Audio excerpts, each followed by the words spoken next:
Allez, faisons le point avec nos experts Mathieu Mabin et Bruno Darou. Bonjour messieurs. Mathieu, commençons avec vous depuis Washington. De l'optimisme d'hier, on est passé à une situation beaucoup plus nuancée aujourd'hui.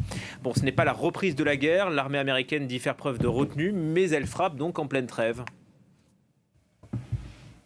Oui, elle frappe en pleine trêve, vous l'avez dit, mais ce n'est pas la première fois en réalité. Ce conflit se définit même comme ça. La guerre est techniquement en cours, puisque les frappes et les incidents sont tellement réguliers qu'on peut considérer que les hostilités n'ont pas techniquement cessé depuis le 28 février dernier, vous me l'accorderez. Alors bien sûr, elles ont baissé en intensité, ces opérations, mais c'est vrai qu'il y a quelque chose d'étrange à entendre Donald Trump affirmer que les négociations battent leur plein tout en recevant les comptes rendus de CENTCOM et du Pentagone et du département d'État qui énumèrent parfois de manière un peu triomphale d'ailleurs les objectifs détruits dans la nuit. Cette fois, il s'agit, on l'a vu à l'instant, de vedettes rapides des gardiens de la Révolution, c'est-à-dire ce que l'armée américaine déployée dans le Golfe redoute le plus concrètement. Il s'agit également d'infrastructures portuaires légères et de batteries de missiles solaires. Entendez par infrastructures portuaires légères des caches pour les vedettes rapides des gardiens de la Révolution. Mais pour répondre directement à votre question, oui, ça montre surtout à quel point cette trêve reste fragile, c'est le moins qu'on puisse dire. Ce que disent les Américains, c'est qu'il ne s'agit pas d'une reprise des opérations offensives contre l'Iran. Vous savez, la posture offensive ou défensive, c'est généralement une évaluation assez subtile dictée par la diplomatie du moment. Le Pentagone explique avoir réagi à deux incidents précis. D'abord, des vedettes des gardiens de la Révolution, on l'a dit, repérées en train de poser des mines dans le détroit d'Ormuz, ce qui est l'autre cauchemar du Pentagone et du département d'État pour les répercussions à la fois tactiques, pas stratégiques, tactique et économique que cela pourrait avoir, et sur la durée. Ensuite, un site de défense anti-aérienne iranien qui aurait verrouillé des avions américains, les fameux sites de défense qui étaient supposés être détruits jusqu'au dernier. Et selon plusieurs responsables américains, Donald Trump aurait donné son feu vert lui-même à des frappes limitées pour neutraliser donc ce qu'il présente comme une menace immédiate. Donc, officiellement, la ligne de Washington, c'est nous défendons nos forces, qui n'étaient pas réellement exposées, soyons sérieux. Nous ne relançons pas la guerre, ça c'est un point essentiel, cela permet de maintenir le processus de négociation en cours. Mais politiquement et militairement, le problème est ailleurs, parce qu'aux yeux de Téhéran, des frappes américaines restent des frappes américaines, et surtout, elles interviennent au moment même où les discussions indirectes se poursuivent autour du cessez-le-feu et de la sécurité maritime dans le Golfe et du fameux détroit d'Ormuz. Donc, on voit bien la contradiction actuelle. Les deux camps cherchent à éviter l'escalade totale, ça c'est à peu près certain, mais dans le même temps, chacun continue à tester les limites de l'autre. Les Iraniens dans le détroit d'Ormuz, les Américains avec des frappes très ciblées mais assumées. Voilà. On n'est pas dans la reprise d'une guerre ouverte, ça on l'a compris, mais on n'est clairement plus dans l'optimisme, vous l'avez dit, affiché des derniers jours. Voilà, les frappes américaines restent des frappes américaines, c'est ce que disent les Iraniens. Alors, ils n'ont pas riposté, Bruno, aux frappes américaines dans la nuit, mais ils estiment que la trêve vole en éclats. Ils n'ont pas tort. Factuellement, la question peut se poser. Après, comme disait Mathieu, qu'est-ce qui est défensif, offensif dans une période comme ça, c'est bien délicat à dire. Les Américains, effectivement, ont présenté ça comme des frappes défensives, donc sans doute réagissant à ces tentatives des vedettes iraniennes. À noter d'ailleurs que les frappes américaines ont notamment frappé le port de Bandar Abbas, qui est donc le principal port iranien dans le Golfe Persique, à proximité du détroit d'Ormuz, où justement ils ont leur flotte de vedettes iraniennes et aussi cachés dans la montagne en quelque sorte, pas mal encore de lanceurs de missiles. Donc c'est aussi pour les Américains un moyen de dire, on a entendu tout à l'heure Marco Rubio, qui a dit la libre circulation dans le détroit d'Ormuz, ça ce n'est pas négociable, c'est illégal, c'est inacceptable, et on y arrivera soit par la négociation, soit par la force. Donc c'est peut-être aussi une manière de dire aux Iraniens, le détroit d'Ormuz, on va pas lâcher là-dessus.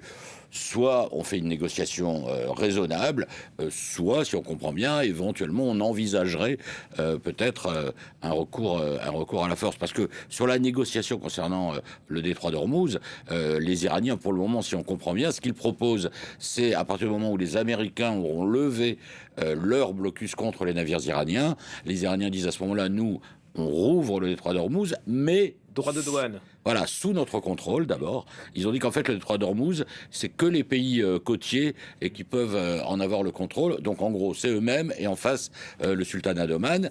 Et alors ils appellent plus ça un péage, etc. Des frais de service.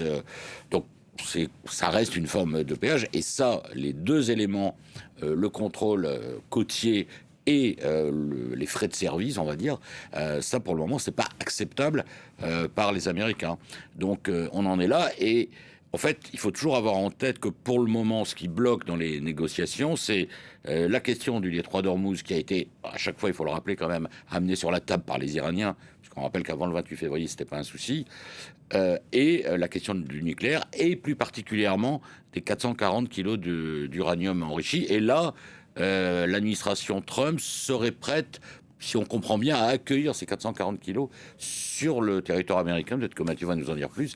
Ce qui, selon Trump, ferait que ce serait un accord plus solide que celui de 2015.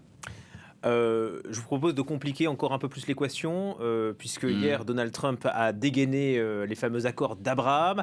En gros, il veut que les pays du Golfe y adhèrent et reconnaissent Israël. Mathieu, donc ça vient se rajouter aux négociations avec les Iraniens et donc à ce protocole d'accord qui a peine à émerger.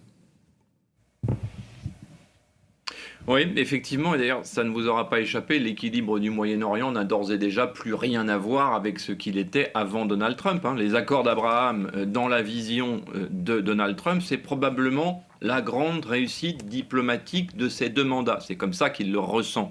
Alors, c'est vrai, l'impression est tentée de les utiliser à l'excès, et un peu comme une formule magique diplomatique qu'il a plutôt réussi jusqu'à présent, alors que le moins qu'on puisse dire, c'est que ces autres initiatives peuvent raisonnablement être qualifiées d'hasardeuses, et à commencer, bien sûr, par l'utilisation de la force contre l'Iran. Mais c'est vrai, il faut se souvenir qu'avant ces accords, l'idée même d'une normalisation ouverte entre Israël et plusieurs monarchies arabes paraissait quasiment impossible. Et aujourd'hui, même si la guerre à Gaza a profondément ralenti le processus, ça ne nous a pas échappé, c'est le dossier que nous traitions quotidiennement avant le déclenchement du conflit en Iran, les liens existent toujours, on le voit bien, et c'est probablement sur ces liens que la situation n'a pas totalement dérapé grâce à ces liens. Ils sont sécuritaires, ces liens, évidemment, économiques également, technologiques, et même parfois militaires. Et ça, c'est un combo qui convient bien à Donald Trump. Et on est bien obligé de reconnaître une chose, sans les accords d'Abraham, la guerre à Gaza aurait probablement été encore plus longue et plus meurtrière et encore plus dangereuse régionalement, avec un risque de contamination à l'ensemble de la région. Parce que ces accords ont créé des canaux, des canaux conversationnels en réalité, des canaux de dialogue qui n'existaient pas auparavant, ou en tout cas qui n'étaient pas aussi efficaces. Alors aujourd'hui, Donald Trump essaie clairement d'aller plus loin. Son idée, c'est de profiter des discussions avec l'Iran pour pousser en parallèle une recomposition régionale plus large. En clair, isoler davantage Téhéran, tout en renforçant un axe Israël, Golfe sunnite, soutenu par Washington. Washington, arbitre du Proche et du Moyen-Orient. Et derrière cela, il y a aussi l'Arabie Saoudite, évidemment, qui est le point bloquant aujourd'hui, on le sait très bien. Il n'y aura pas de normalisation avec Israël, même si dans beaucoup de domaines, la normalisation a déjà commencé. En tout cas, il n'y aura pas de normalisation officielle sans État palestinien. C'est le point bloquant. Et c'est, disons-le, une impasse diplomatique, en tout cas au stade où nous en sommes. C'est évidemment la pièce maîtresse. Si Riyad normalisait un jour officiellement ses relations avec Israël, ce serait là, pour le coup, un bouleversement historique au Moyen-Orient. Le problème, c'est que la guerre à Gaza rend cela politiquement extrêmement compliqué pour les dirigeants arabes, et notamment vis-à-vis de ce qu'on appelle un peu hâtivement la rue arabe, disons leurs opinions publiques. Donc Donald Trump avance sur une ligne très étroite, on a compris. Il veut apparaître comme l'homme capable d'éviter une guerre régionale, tout en essayant de consolider un nouvel ordre régional construit autour des accords d'Abraham, en clair autour de lui. Et c'est vrai qu'au stade où en sont les négociations avec l'Iran, tout le monde se demande un peu ici si c'est vraiment le moment de venir encore alourdir des pourparlers qui indiscutablement vont rallonger les négociations et donc repousser encore la sortie de crise via l'impact économique qui va en découler, sans aucun doute. Voilà, et cette sortie sur les accords d'Abraham, c'est aussi peut-être un gage accordé aux Israéliens. On va en parler dans un instant.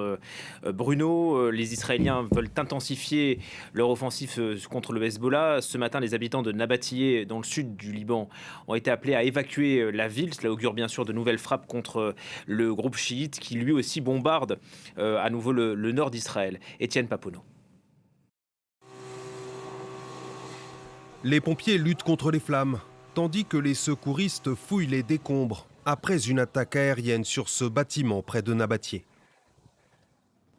Malgré l'entrée en vigueur d'un cessez-le-feu le 17 avril, ce lundi, l'armée israélienne a lancé des dizaines de frappes sur plusieurs villes et villages du sud Liban. De son côté, le Hezbollah pro-iranien revendique régulièrement des attaques visant l'armée israélienne. Ce lundi soir, le Premier ministre Benjamin Netanyahou a annoncé l'accélération de son offensive. Nous allons intensifier les coups et écraser le Hezbollah.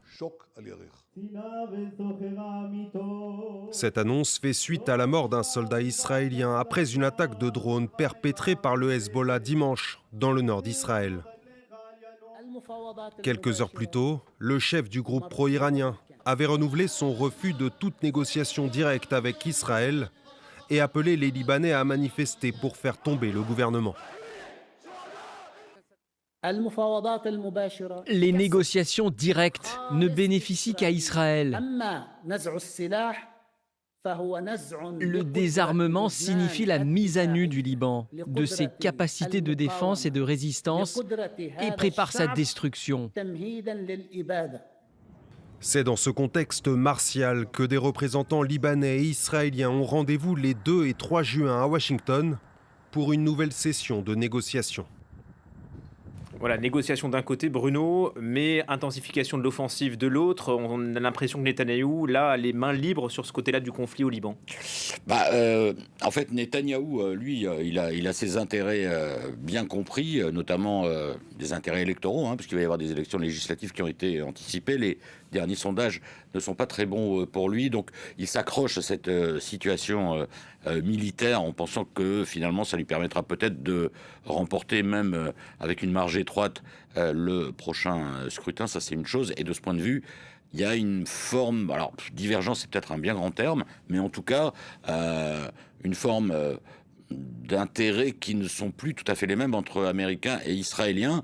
Seulement voilà, aujourd'hui ce sont quand même les Américains, on le sait, qui permettent à Israël de poursuivre ses attaques, certes sur l'Iran, mais aussi sur le Liban. Il y a la fameuse arme ultime des munitions que fournissent les États-Unis à Israël. Alors pour le moment, on peut dire que Donald Trump d'un côté laisse faire Benjamin Netanyahou tout en faisant pression sur lui pour que, en gros, il permette à Donald Trump de parvenir quand même à un accord avec l'Iran. Alors le problème là, c'est qu'il y a une des conditions posées par les Iraniens, c'est que le projet de cessez-le-feu de 60 jours inclut Israël et le Liban, alors que vous savez qu'aujourd'hui, on a en fait 2 cessez-le-feu, je mets ça un peu entre guillemets, puisqu'ils ne sont pas toujours très respectés, notamment entre Israël et le Liban.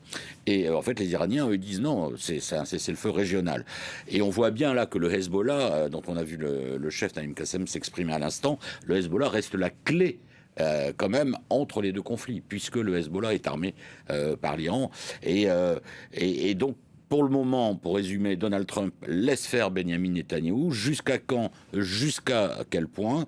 C'est une vraie question. Mais Benyamin Netanyahou, lui, il est dans une opération de survie politique. Donc, c'est pour ça que ces derniers jours, il a eu des mots très forts, très martiaux pour dire nous conservons le droit de nous protéger. Alors, c'est toujours aussi présenté comme des ripostes défensives à des attaques du Hezbollah, et donc de continuer ce que nous faisons au Liban. Et puis un dernier petit mot sur les accords d'Abraham vu côté israélien. Certes, à l'époque du premier mandat de Donald Trump, ça avait plutôt bien vu. On rappelle quand même qu'au moment du 7 octobre, les négociations étaient très engagées entre l'Arabie Saoudite et Israël, mais ce qui coinçait déjà, et le Hamas de ce point de vue-là évidemment a compliqué sérieusement les choses, ce qui coinçait déjà, comme le disait Mathieu, c'était la reconnaissance de l'État palestinien. C'est-à-dire, d'ores et déjà, à l'époque, l'Arabie Saoudite disait c'est pas possible de reconnaître Israël si vous, les Israéliens, vous ne reconnaissez pas un État palestinien. Et c'est aussi la position de l'Égypte, de la Jordanie, du Liban. Donc, Donald Trump a l'impression que les accords d'Abraham, élargis en quelque sorte, il se dit que ce serait une façon de sortir de la crise par le haut. Mais on a aussi l'impression qu'il cherche un peu tous les moyens pour se sortir de ce bourbier, alors qu'il y a plusieurs dates qui arrivent et où il rêverait, lui, qu'il y ait un accord rapide. Ce serait de toute façon un accord temporaire uniquement. Et les Iraniens, sur le nucléaire, on voit qu'ils ont l'intention de faire durer les choses. Merci beaucoup Bruno, merci également à Mathieu Mabin depuis Washington. Un dernier mot sur l'Iran. Les ONG annoncent le rétablissement partiel de l'accès à Internet après une coupure de 3 mois.